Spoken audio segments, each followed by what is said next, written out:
Unit 2, the timeline, the overall sequence of events. So now we're going to start to begin to build our timeline. And so one of the things we talked about in Module 1 was, in fact, it's this kind of the subtitle of the course, putting the pieces of the Bible together. And in Module 1, we talked a little bit about puzzles and how puzzles have pieces, but they are designed to go together to show forth a picture, right? So if we think about the beginning of the Bible, just think about some of the things that you know about what happens at the beginning of the Bible and some of the pieces that are part of that beginning part of the story. And so as we kind of think about at the beginning, what was there? What parts contribute to the beginning of the story? Well, these are the ones that I think are most significant, right?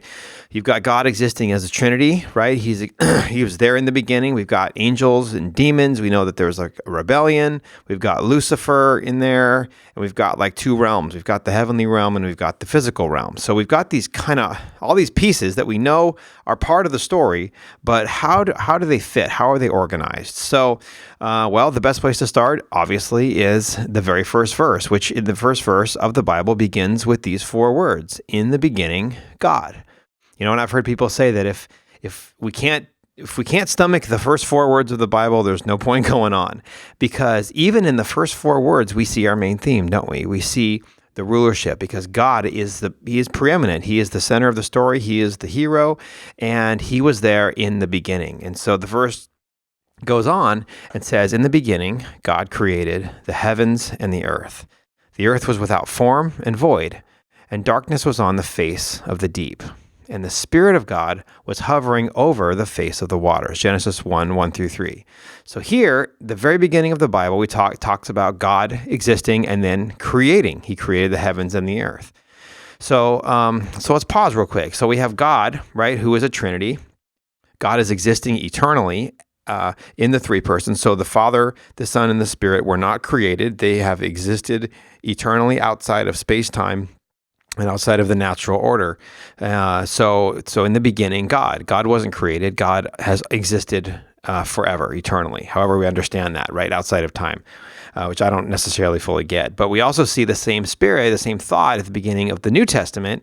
The first book of the Gospel of John says, in the beginning was the Word, and the Word was with God, and the Word was God. He was in the beginning with God. So here it's talking about Christ. And so we have lots of biblical support about God existing, that God being a Trinity, and God existing as a Trinity eternally. So we're going to begin our sequence and with that. We're going to start with the idea that God exists eternally. He was not created. The Father, the Son, the Spirit are each fully God and are each uncreated. And we're there in the beginning, or before, quote, the beginning, right? The beginning of the creation of things. So our biblical sequence must begin with God himself existing eternally as a Trinity, right? Which isn't really much of a surprise. You probably could see that one coming. But the question is now, so where does it go from there? So you have God who is existing, right? What happens next? If we go back to our verse, in the beginning, God created the heavens. So even the very first part of Genesis 1:1, it says, in the beginning, God created the heavens. So the heavens refer to the heavenly realm and the angels. And so in our next unit, what we're going to do is we are going to kind of look at this, right? We're going to look at what the heavenly realm and the angels consist of and how we understand that as part of the overall picture.